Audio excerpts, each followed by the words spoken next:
Welcome everybody to the Mind, Body, and Soul TV, coming to you live from Conscious Evolution Media. I'm your host, and I'm also the founder of Conscious Evolution Media for a little bit over 10 years now. And we are going to have an incredible evening with our host this evening. Her name is Doris Richardson. She's a coach and a facilitator. And the theme of the show is discovering how to discover your purpose and your source of abundance. Welcome to the show, Doris. Thank you, Steve, and thank you for the invitation to be here with your listeners tonight. Oh, absolutely. And if I took away those titles, a coach, a facilitator, and any other title that anybody has ever called you in your entire life, if I take them all away, what's left? Who is really Doris Richardson? I think the greatest description of who I am is a soul-led being. Okay, awesome. All right, so our theme happens. By the way, she is in our backyard somewhere, not too far in the mountains in Colorado. So that's fantastic. And I'm curious as to what has put you up to this, that you want to create something and assist people how to discover their purpose and their source of abundance. How did you get here? I think, well, I know from teaching these life purpose workshops since 1990 that our story is our purpose. No one knows how to tell that story better than us. And what it starts with is our greatest challenge. And I believe in being transparent and totally honest. My greatest challenge happened as a child, and I had sexual abuse as a child.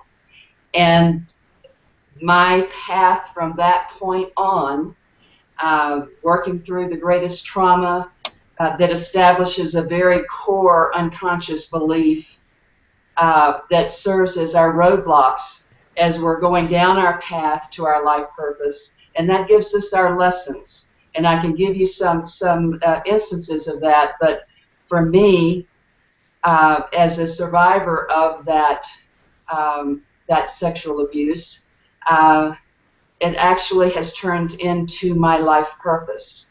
And it's not just for me. Everybody in childhood has had some challenges. And for me, with that starting out at that level, I was experiencing post-traumatic stress syndrome, a lot of different things. But So can I jump in there for a second? Absolutely. So what I'm curious about, I think the viewers will be very interested about this as well. What is the story that you made up about the sexual abuse? Like, how is it, or how did it become your fault? Like, what did you make up about you? Wasn't. Oh, well, now looking back on it, yes. My lesson from that was betrayal. That was my big chunk of my challenge. That put me on my path. So the flip side of that betrayal is then putting me on my path towards loyalty, self-love, devotion, compassion towards self. But initially, of course, that beautiful, innocent little child had shame, she had guilt, there was a lack of trust in herself, in God, in her relationships. She had difficulty with being emotionally available to people.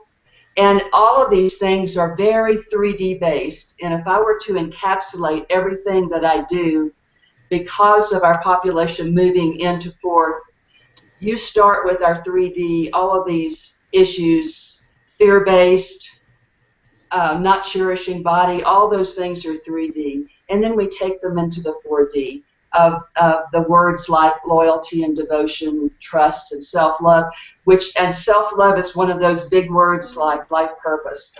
And really it is about compassionate care of ourselves. So some viewers may not understand what 3D and 4D means. All right, 3D, I always want to say that because it's not a place. It's a mindset. It's a conscious awareness. So we as a population are moving from that 3D reality. I don't believe anything that I can't see and touch. It's very fear-based, into the 4D, which is your compassion, your co-creation, your words like inspiration. It's a totally different feel. And the biggest gift is the lack of the mind chatter. And what I want to share here is this. As I shared with you, that I'm very much of a soul-infused human being. I remember, and I can share this, I think this will make this more concrete. I remember, I don't remember what decade it was, but it was when hypnosis was the big thing. And I actually went back to that period of my life. And I actually remembered being the silent observer watching that very traumatic, those traumatic experiences.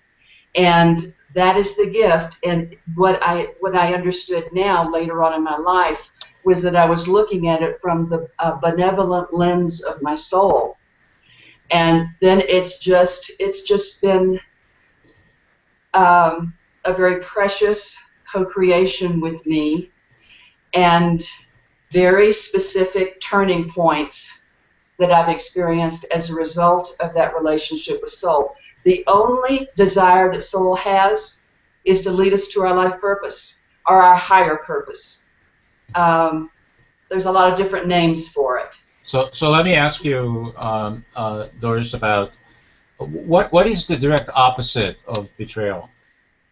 Loyalty. Okay, so go ahead. So loyalty, that's enough. So I could say that you have a PhD in loyalty. Is that accurate? I would say so at this point. Yeah. Okay. I got my PhD in that one.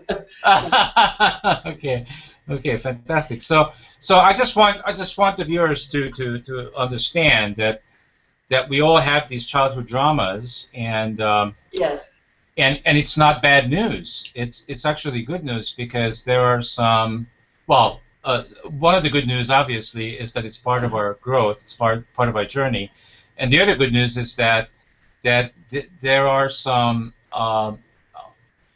intended, not unintended, but intended consequences out of that, and yours happens to be loyalty, but that we become the opposite of what I say our core issue. So, and you said something at the very beginning of the show, which was absolutely amazing, which is that our stories are really what ends up to be our passions. And you shared yours, and I just want to make sure real quickly I share mine. So can you guess what my story was?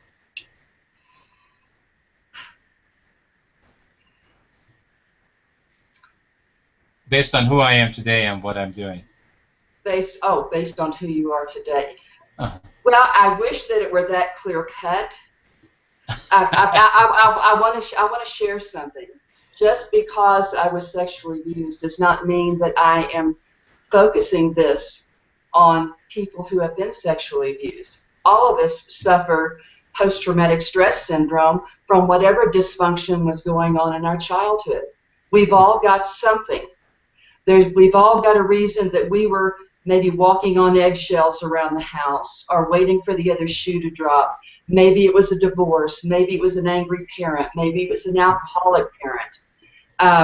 But I want to say one thing, and I'm going to get back to you. I teach people all over the globe, and I'm sharing the sexual abuse piece because that is my reality. That was my experience. And I don't want anyone to come to a workshop or any kind of function that I have and feel that there's any kind of judgment, because there's not. And I do want to say this. There is forgiveness after this. with this particular issue, with the sexual abuse of an innocent child, it was very difficult to get to the forgiveness piece. What I did was, because I stayed there and I stayed there, and I do the work. I am your basic overachiever. But if you go to acceptance, the dynamic that happens with acceptance, the healing that happens with immersing yourself into acceptance, allows you to get to forgiveness. That's what happened to me. For you, the reason I went into that long explanation was to say that I'm not only teaching people who've been sexually abused. So it's difficult for me to say. Yeah, that's fine. It's fine. It's fine. It's fine. There's nothing wrong. There's nothing wrong, Doris. Yes. So the reason I asked this is because of what you said. So real quickly, it's really simple. So when I was growing up in a communist country, and I had a big mouth, just like I have now, and back then I was speaking up against communism, and of course the communists didn't like it. It was absolutely against the law, and I got beaten up for it all the time. And I was let down by my friends because, anytime we talked, including my family, anytime we talked privately, everybody agreed with me. But when I took it public, nobody would support me. So I was just standing there like a stupid idiot, opening my mouth, and nobody acknowledged any of the truths or their own truths that they talked to me about prior. So I made it up that speaking up and speaking in front of large groups of people is very dangerous, and it hurts. So look at what I'm doing. Right? Look at what I'm doing now. It's perfect.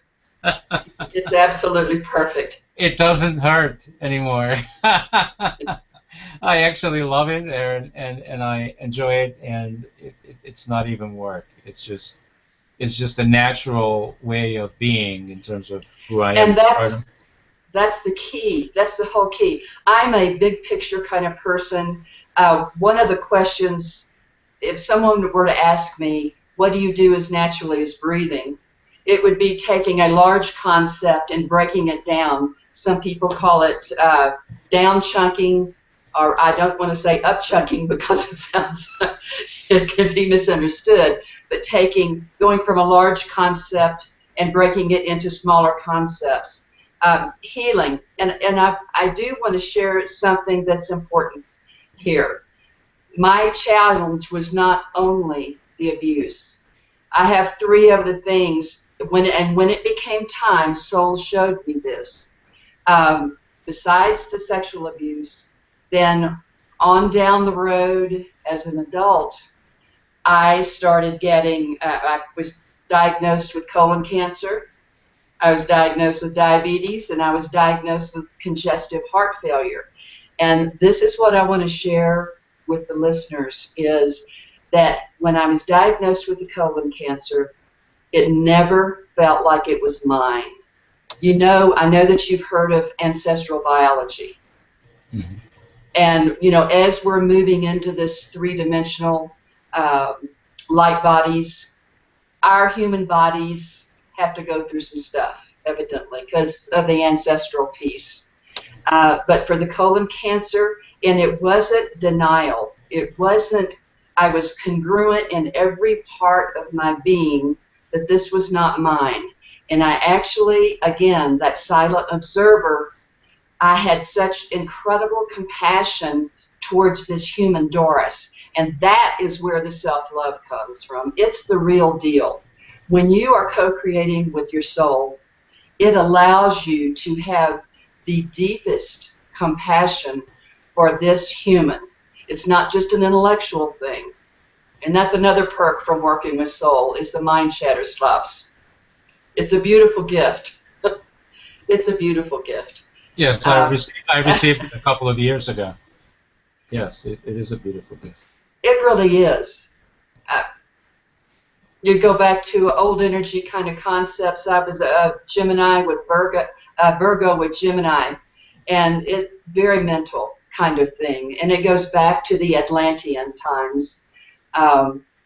And now that is the beauty and the gift of this fourth dimensional reality. It's a more peaceful time, and we are there as a population. And I'd like to share this. I taught this workshop. I created it and taught it at universities. They love it, but the soul piece wasn't in.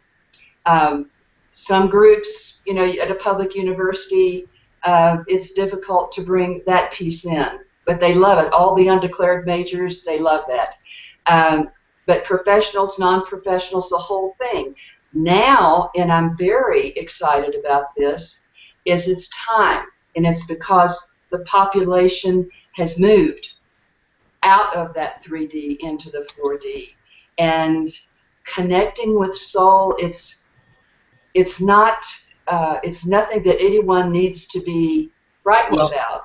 Yeah, I agree with you, Doris, but I sure don't see that on commercial television, and I sure don't see it with politicians, and I sure don't see it with a lot of industries and corporate America.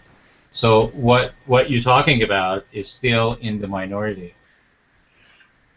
Well, as a population, we are moving. Now, politicians, that's a whole different kind of thing. But yeah.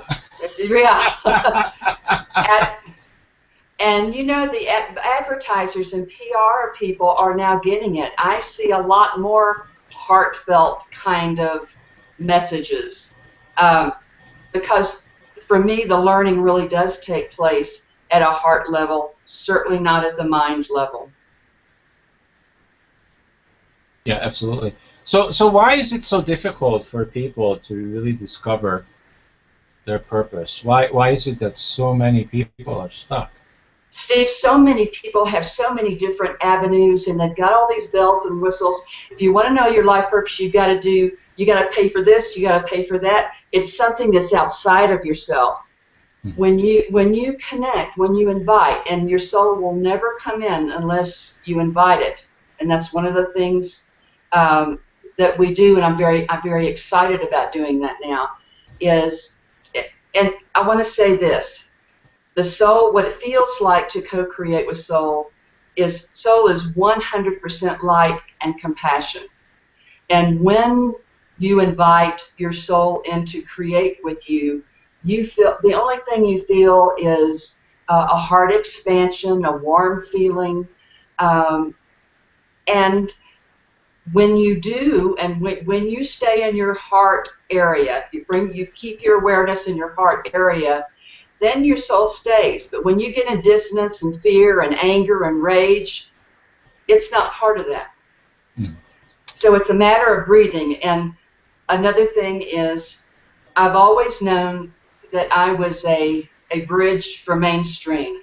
I've always wanted to create a safe space for people to find their purpose. Because for me, coming from where I came from, I had no self-concept. I didn't think I could do anything right, and I certainly didn't trust myself. The only thing that I did very well is sports, and I qualified for the Olympics in swimming and track. I believe that looking back now, that was soul-driven, to be able to do that when this madness was going on, and I was excellent. Gotcha. So what I believe you. So one of the real purpose of our network is to teach and invite our viewers to come home to themselves. Yes. Because that's really where all of this begins. Yes. You said it very eloquently that it's not out there. No. Everybody's looking for the answers out there, mostly in different shiny objects, and I certainly have done my own share. We always seem to think, well, if we do that course, or if we do connect with this person, or we take take on this coach, or whatever it is, we're gonna have our answers. And I found out, just like you have and many others, that all the answers are already within us. And people feel their soul once they invite their soul into their being. And like right now, most people's soul is up here in the head area. And once you take time and you do the what I call conscious breathing, down in the lower abdomen, and you bring soul all the way in.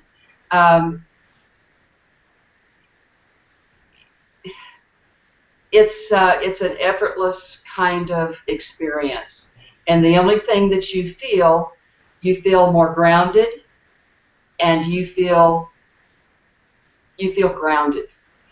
Because for me, there's a lot of people that are going around not grounded, and they're not understanding why they're not manifesting the things that they want, the things that they desire. And if you're out of your body, you're not going to manifest it.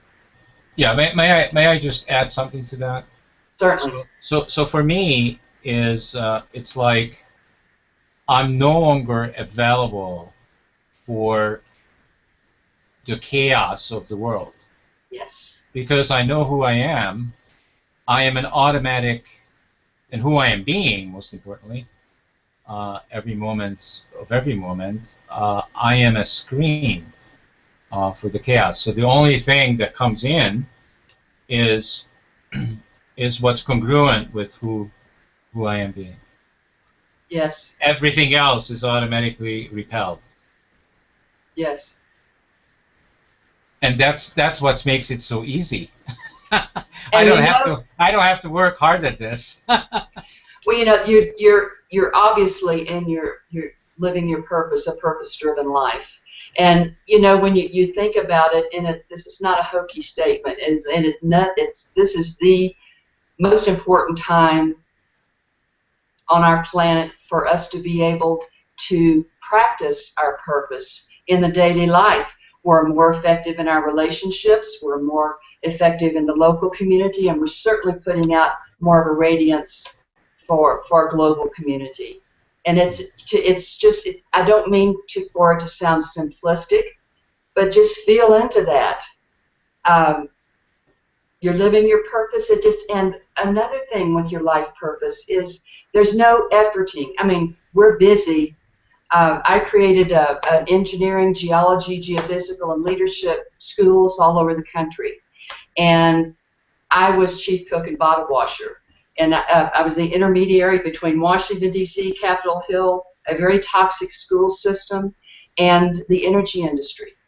And I literally raised over $30 million in funding services. So I know that you can get busy. And what was beautiful about that opportunity, because I had been teaching my Life Purpose Workshop from 1990. In 2006, so I wasn't ready to get out on, I wasn't ready to put myself out as a healer. I'm very uncomfortable with that word because there's really nothing broken with us that needs fixing. We are a divine human. We are a divine human. There's nothing that needs fixing, but I don't know of another word. I wasn't ready. So soul, this is one of the neat things that happens when you're on your purpose-driven life is I loved what I did with my workshops. And then in 2006, I was asked to create these schools, and I created them all across the country. They were 4-year programs in high schools. And I've received all sorts of awards and recognition. And it was like, okay, I'm an educator, but I'm not an engineer, geologist, or geophysicist, but I do know what's needed for learning to take place. So I said, soul, show me the way. And I just retired from last year in 2013, and now is my time for taking this workshop. And I have to tell you that in that time, no one walked out of that workshop without knowing what their life purpose was, without having the information that they needed. But now taking it to the 4th dimension with bringing soul into the body to lead you, to guide you. It's the gentle nudges. It's just, that's what I've learned, is to pay attention to that gentle nudges. And for me, I get goosebumps. You know, the shivers when... Yeah, I get them. Yeah, yeah. And so that's when I know And I also, when I close my eyes and I know that I'm in my heart, I'm grounded and I'm in my heart area, when I see a dolphin's eye. And I know that sounds very weird, but ever since I swam with the dolphins and the whales, evidently my soul really loved that. And when I close my eyes, I know that I'm grounded and I know that I'm in my heart area because I see this very beautiful dolphin eye and whale eye. So what I'm curious about now, Doris, is that, I mean, it's very obvious to me that you are awake and conscious. How do you how do you integrate this consciousness that you have about the evolution of humanity into the world out there when you go out there? Again, I want to be very transparent here. I came into this life as an empath, so I can get on sensory overload very easily. So I kind of pick and choose how much I am out there. But this is one of the things that I love asking listeners to maybe try if it feels right for them. Uh, you kind of know where you are on your path by what people are mirroring back to you. And it's a wonderful place. If you're running into a lot of people that are very angry, it's something for you to take a look at. But for me, when I go out, if I'm grounded and I'm in my heart space and I am not energy feeding, and I don't, like you alluded to earlier, I'm very aware of what I call energy feeding or people wanting to latch on energetically or that are people that are into drama. I just don't attract those people anymore. And the last things is there's three things that are very important. It's the grounded, it's that making sure that you're not energy feeding and that you're very self-contained, as well as a lot of the fears come up with people from that feeling of the illusion of separation. And that is what we're moving away from, that three-dimensional, fear-based illusion of separation that we came in with. And that's why we're moving from 3 to 4D, because people are understanding their divine human. And I know a lot of people call this a lot of different things, but what makes us divine, that divine you can call your soul, your higher self, you can call it your energy, but your soul has been with you from the beginning. And there is no one that knows and loves you more passionately than your soul. And that's why I am so excited about bringing this element into the life purpose. Because its only desire is to lead you to your purpose. But I'm very aware of what my energy feels like. And if I'm out of balance, then that's when I start the conscious breath, no matter where I am. I just start breathing that conscious breath. Gotcha. So, and I want to add one more thing. When you've invited your soul in, and you're going to the grocery store, and you're running all your errands, you're at the office, you're putting out a way different vibe. People just really don't. They're drawn to you. They don't quite know what they're drawn to, but you just put out a different vibe. So what is it that fascinates you about human behavior? Since childhood, I've always been fascinated about what inspires people. And I feel like, as a child, I was conscious. I came in conscious this time. And I saw angels. There was nothing, I saw all that. I didn't know what my soul was, but I remember all of that. And for me, it was fascinating, and especially with what happened to me as a child, you know, trying to figure people out, what makes them do the things that they do. And what happened was the compassion, and I get it, and I have forgiven the person responsible for that. And I'm going to move it forward because this is all about challenges and knowing that your story is your purpose. The reason why I was diagnosed with the colon cancer, the diabetes, and the congestive heart failure, and each time, I knew that it wasn't mine.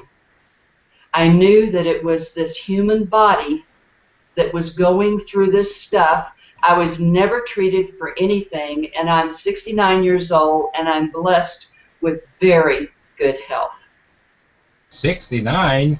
Yes. Are you kidding me? No, I'm 69 years old.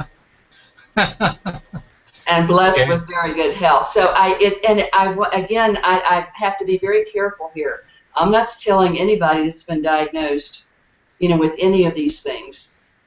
For me, as a soul-infused being, I knew I was congruent in every level of my being because I'd had that experience of being that silent observer, watching and having huge compassion for this human. So I was very congruent with not getting any treatment and not buying into that. It never became my identity. Never. Fascinating stuff. So I just want to acknowledge you for your website. And when people go to it, it's www.dorisrichardson.com. There's this beautiful scenery on her website, and there's a huge rock, and then there is a door. And what does the door represent, Doris? Your pathway. It's for me, soul is water. And when I'm doing energy work with myself, when I'm really connecting with soul, and you know, I want to be really clear here. As long as we're in human form, we're going to have issues. We're still peeling that onion back, layer by layer. So I'm not saying that I don't have challenges. I have challenges just like anybody else. Well, would you say that you are going in and out of consciousness? Would that be accurate? Or let me put it a different way. That you're going from a place of being connected to your heart, and then you're being disconnected. I feel that I'm going into my mind and getting away from my heart. Yeah, same thing. If I go in to get into the mind shatter. When you're in your mind, you're disconnected. Yes. Mm-hmm. Yes.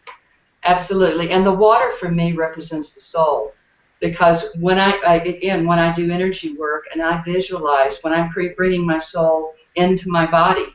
I mean, like if I've been really busy, I'm in an airport. You know, there's a lot of chaotic places that you can be. I need to take time, and I bring my soul in, and I picture this lake in my lower abdomen, and my soul is very happy there. and when you disconnect, Doris, how long does it take you, on an average, to be connected back in? One breath. One breath. Your breath is your bridge to your soul. Mm-hmm. The breath. It's so easy. And we want to make it so difficult. And does it ever happen, Doris, when you don't notice that you're disconnected? Sure. Sure. Then what happens? Well, it's generally with people that I love.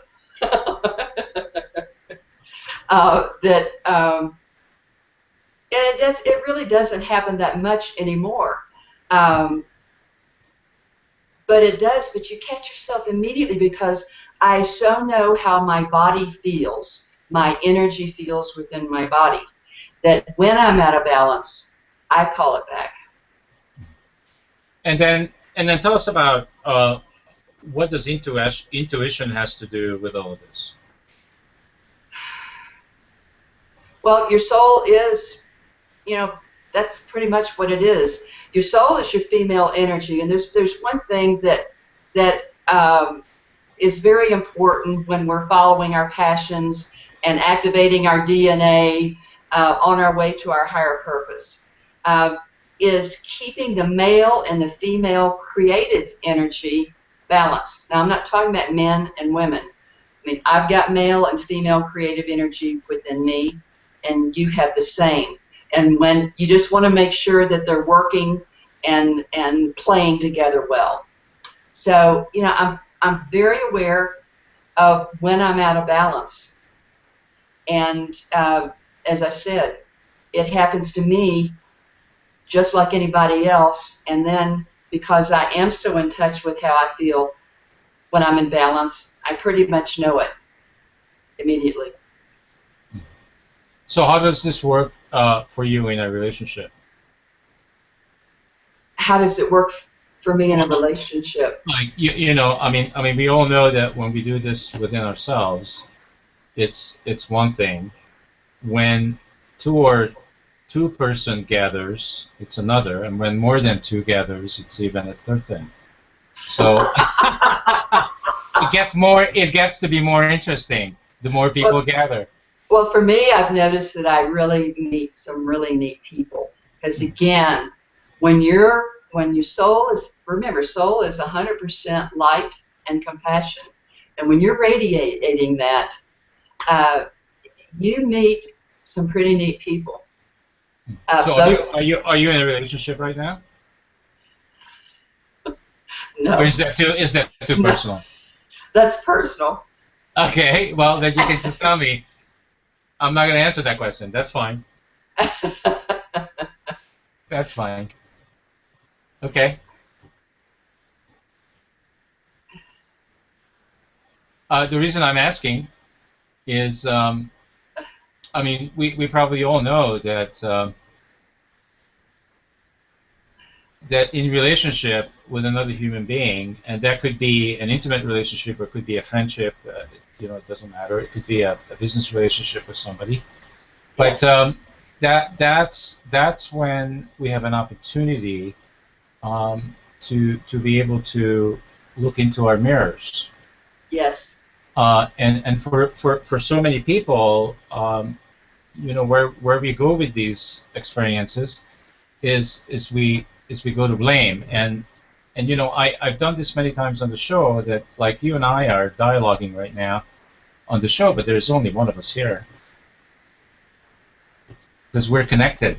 And a lot of the things that you said, you know, I basically can't disagree with anything. So this is probably it's becoming a boring show because I can't, nothing that you said so far I can even respectfully disagree with. So I'm just kidding. You know, one of the things you were talking about relationships, and I'm going to digress a little bit here. You know, as you're growing and you're expanding and you're on that path, when you go back to that challenge, my father and my mother and my siblings really set the stage for me to experience betrayal. And for me, it is so exquisite when I look from the big picture at my life after my family set the stage so beautiful, and my belief, my unconscious belief, and that's why we need to be really careful about our beliefs and all those things that stem from our challenge, is that people were always going to betray me. And so that unconscious belief, that's why that law of attraction, if you've got these unconscious beliefs that you're not taking care of, that's what you're going to manifest. But when I go back to the family, setting that stage for me, I've been married twice, 2 husbands, 8 miscarriages, my adult children. I have a boss, my spiritual organization, and the last thing that I experienced was my dog bit me. Is that not the ultimate betrayal? I have a 9-year-old dog who's a love.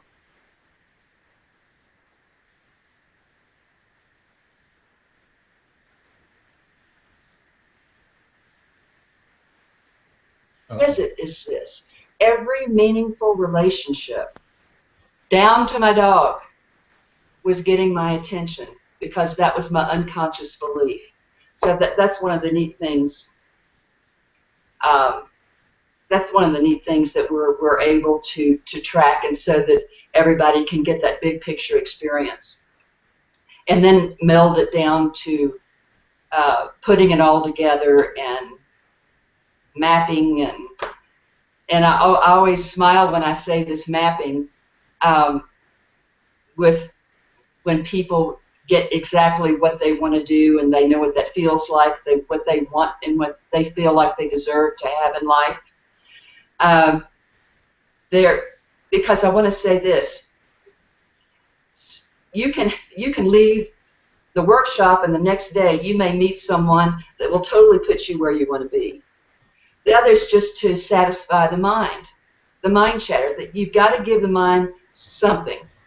And so that's why I like it. You mean your mind will give you proof that you are right? No, I'm talking about in a workshop setting. There's a mind map, and it lets you, that part of you, because we certainly don't want to ignore our mind, but your mind has this plan. You know, this is the steps that I need to take to get where I want to be. And so you relax. You've got it right in front of you. Some people, you put it on your wall, but knowing you never get too attached to it because somebody could meet the next day. Yeah, well, Doris, I actually say that the mind is a great thing to waste. Your voice cut out, Steve. Yeah, I actually say that the mind is a great thing to waste. Okay, I hear you, and I have always said that as well for many, many, many years. When the soul comes in, the mind somehow evolves, and I'm just sharing from my experience. The mind chatter stops, and there's a trust that happens because your mind is physical, and it's always that dance between the spiritual and the physical. And when you bring soul into the equation, mind relaxes. So, you know, I do a lot of wonderful things with my mind. Yeah, like it steps down, and it doesn't do all the constant chatter and protecting you from moment to moment to make sure that you survive from this moment to the next. Yes, or sabotaging you and all that, you know, just really kind of talking down to you. And the mind can do that. Certainly the ego can do that. But it's just a whole different experience. And it's just so easy to bring soul into this whole life purpose goal. Gotcha. All right. So, so tell us a little bit about. Are you doing any programs that are coming up? That how can people contact you, and what's your preference? How should they contact you? I'm doing something very, very different. I'm writing the book called Evolutionary Soul, and will be finishing it by April. During that time, it's very time-consuming for me to set up big venue kinds of places. So what I'm doing, and I'm very excited about it, is that if people go to my website and they want me to come to their city, you can host one in your home. You can host one at university. You can get on your social media, and people from the same city can say, you know, let's meet. You can meet at my house or a learning center, whatever. I just need to keep it really simple for me right now because I am writing the book and I am on a deadline. So, you know, if you want me to come, if this resonates with you, and you'd like for me to come to your city, just go to my website and send me a note, and I will, whoever is hosting this workshop will be gifted. It will be a gift to them, and there will be no fee for them. Fantastic. So let's tell our viewers again. How can they get to your website? www.dorisrichardson.com. I'm teaching workshops. I am still doing sessions, but before we do one-on-one sessions, the prerequisite is to experience the workshop because there is such a firm foundation. It's certainly better for you to be able to spend. It's a 2-day workshop. Like a Saturday or Sunday, or it doesn't have to be? It doesn't have to be. You know, the good thing about social media right now and this new kind of dynamic that I'm putting into play, you know, 10 people get together and choose the day. I believe in keeping things really simple right now. and in general. Okay. All right. So, would you be willing to share maybe some stories of some of your best experiences that you've had, aha moments from your workshops? Maybe just one or two. Well, you said the key word there, the aha moments. I may know. It may be very obvious to me where a person's purpose is headed, but I would never in 100 years ever take that light bulb moment away from them. So many, it's kind of difficult to choose. People coming in, there's a lot of, from university students, those undeclared majors, and the thing that I have been aware of throughout the years is that our scientists, our mathematicians, our scientists, our predominantly left-brain people pretty much grow up knowing what they want to do. It's the creative ones that are interested in so many different things that they don't know where to start. They don't know how to choose. And I think that I can't say that one's more rewarding than the other, but when you're at a university and their students are there, parents are putting a lot of pressure on them, they don't have a clue of where their innate abilities and their passions lie, to go through this workshop and to see them walk out the door just flying. That's got to be really precious. And I also have to say that I have donated my time to survivors of abuse. And these are women who have left their home with their children, and they don't have a clue of what they're good at. And to see the turnaround with those people, with those women, is what feeds me. Hmm. Would you also say, Doris, that one of the keys to the passion question maybe just to look back in our childhood and what was lighting up our hearts? Absolutely, because that's the innocence. Nobody's told you that you can't do this, you're not good at that. Nobody's bullied you, nobody's done all this stuff, and you had these dreams. And that's part of the process of the workshop, is to get you back in touch with that child. Yeah, and then somehow, you know, we all kind of get connected to that when we were little, and then as we grow, the people either talk us out of it or we just abandon the whole idea because it's true. It's just I can't make that happen. And it's just not possible. And as a teacher, I can say this: some of the worst are our teachers in our public schools, or parents, or somebody just not thinking that's possible. I have a son that is a scientist. He's very left-brained, and he's also very balanced. He's a musician. He's a phenomenal musician. And we never, ever, ever told him that you got to choose one. Maybe somebody's life purpose is actually going to be a hobby. Yeah, sure. You know, who knows? And because he is a scientist now, and he does music, he does both. He does the music more as a hobby now.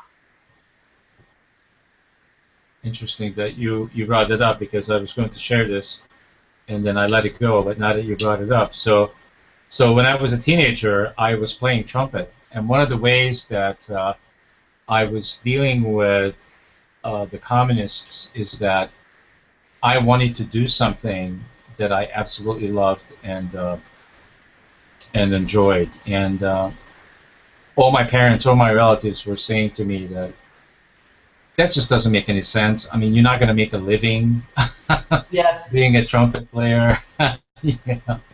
And I just loved it, and it didn't matter what they said. I did it anyway. So when I escaped from Hungary, I came to New York, and one of the first places I showed up is at Juilliard School because I knew how famous Juilliard was for music. Hmm. And I didn't realize, because I grew up in an environment where education was free, I didn't realize that it wouldn't be free here. It didn't even cross my mind. And they set me pretty straight I that, can't that imagine. that it costs a tremendous amount of money to go through Juilliard. So I basically gave it up. I said, "Wow, okay, all right." I Do you take time for that now? No, no, not really, because what ended up happening with me in my life is I also discovered that uh, broadcasting and media is another huge passion of mine, and I guess Yes. this is very true that that people may have more than one, and so in my case, I certainly had more than one, and I actually love having conversations with people and connecting with people. I can't imagine doing anything else. And now, 10 years ago, I kind of became a monk because I closed myself off, and because I felt that the only way that I can really come home is I got to change my entire life, and I got to tell everybody to back off because I'm no longer the person that you used to know me. I'm going to be somebody completely different, and I basically ended up creating this bubble around me, and I was very happy and very joyful by myself. But then I Yes. started to ask the question, okay, so well, yeah, this is very easy, but I don't want to live the rest of my life in a 12 by 12 room. I would like to actually go out into the world and see that all these Yes. things that I have experienced can I actually share and use in the real world. And that's what I've been doing for the last couple of years. So it was kind of a process. And It I is. and I and I said I said this many times on our network that I could never go back to corporate America. And guess what? Months ago, I accepted an assignment that is in corporate America because I now want to experience and feel how can we bring our hearts into a corporate environment, and it's working. And you can, and that's what I'm saying. I taught the Life Purpose Workshop from 1990 up until 2006, 2006 to 2013. I was in Washington, D.C., Capitol Hill, and yes, you can. and Yes, you can. it's working for the same reasons you indicated, which is people can feel that you vibrating at a different frequency, Yes, and and they're starting to notice that you're speaking your truth, and they're yes, starting to notice that you have values, and yes. they're starting to notice that you're not compromising those things for anything. And Steve, you can set boundaries. You can set very clear boundaries with people, and you don't have to be angry. You can just do it in a very honest, heartful way. That doesn't work for me. Mhm. Whatever. And Yeah, that's my yeah, favorite sentence actually, yeah. Doris. That this doesn't work for me. If you're gonna raise your voice, guess what? That doesn't work for me. So let's Yes, take a break, and when we can come back and be human with each other and not yell, I'm happy to continue. yes, yes. And they don't know what to do with that. And But it's you got to get to that point, and it's amazing because when I was in corporate America before, it was like I was in a reactive mode, and now I make choices and state my intention because for me intention is everything, and I make choices and I just radiate at a different level, and I certainly don't have to put up with the stuff that I used to put up with because I didn't know how. Yeah, interesting. So, Yeah. so one of the assignments that I currently have, I have multiple, but one of them is I'm recruiting people, and I'm finding that I'm really good at it. I And bet. I never recruited anybody before, but I'm very good at it. And I had a conversation with one of the recruits, and I recommended this person to be hired. And then the hiring managers of the company uh, basically, I'm going to make this really simple. So the hiring managers and me had a discussion what it is that we're hiring this person for, Hmm. and that it was going to be a salaried position plus a bonus. And they went into a meeting. It's a second meeting that the candidates have to go through to get an offer. And they ended up talking this person out of what the original agreement was, or they alluded to doing something completely different than what our intentions were to begin with. And then the next day I saw the offer, and the offer was the complete opposite of what we had complete clarity about. So Yes. I called a meeting the following day, and I said, you know what, um, I need to talk about this like right away, because this is not okay with me. Hmm. We cannot have an agreement, you and I, and be absolutely clear about what it is that we're looking for and what the compensation is. And then the next day you turn around and make it a 180-degree difference in terms of what you're offering to the employee. Because to me, that's not telling the truth. So they got all defensive and they said, "Are you saying that you're lying? That we're lying?" I said, "No, I'm not accusing you of lying. All I'm saying is we were in an agreement and we were clear, and then a day went by, and all of a sudden now there's confusion, and and I'm experiencing all this control and miscommunication, and I don't understand how that came to be when we were absolutely clear and in agreement. What happened?" So the candidate came to me the day after that, and discussed his experience with me, and he said, "I am confused because you and I talked about one thing, and by the time I Yeah. got through with these two people, it something completely different happened." So How did? this is what happens in corporate America. So guess what I did? I went back to them and said, "Okay, so if you want me to continue to do this for you, we have to make this right." Because the Yes. only thing that I pay attention to at every moment of my life is that I do the right thing. And that's driven from within myself. It's not Yes. what you tell me. It's not what society tells me. It's what I feel that I must do, and it's very clear to me. I'm not confused about it. So I had this discussion with this candidate, and we have to make it right. If you want this candidate to come to work here, you have to make it right. So guess what? They did.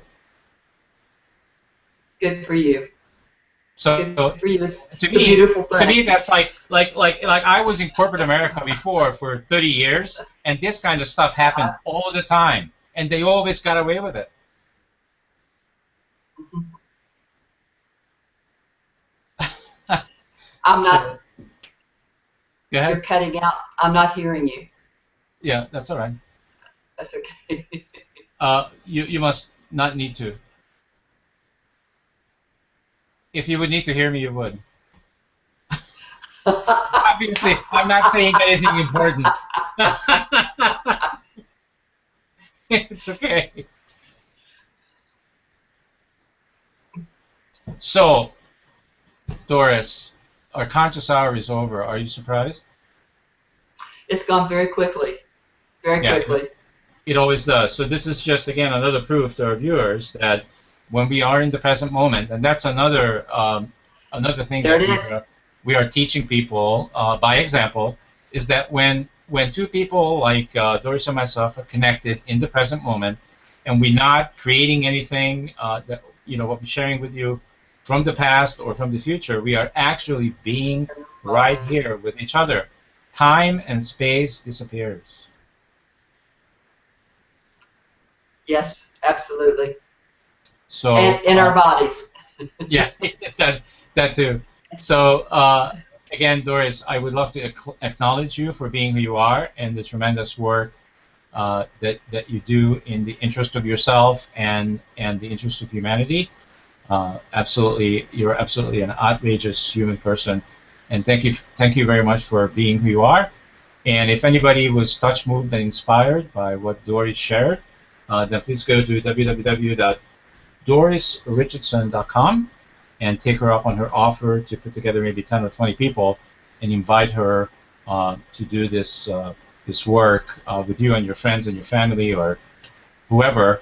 There's just to discover your purpose and your source of abundance, because I can't think of, Doris, anything more important that we have to do why we came here. This is the only reason. It's the only reason we came here. It's why we're here. Yeah. So thank you so much, and everybody have a wonderful weekend, and we'll see you back on our network always at 7 p.m. Mountain Time every day except Monday, and also 9 p.m. Eastern and 6 p.m. Pacific. Thank you all, and have a great evening. Thank you, Doris. Thank you, Steve.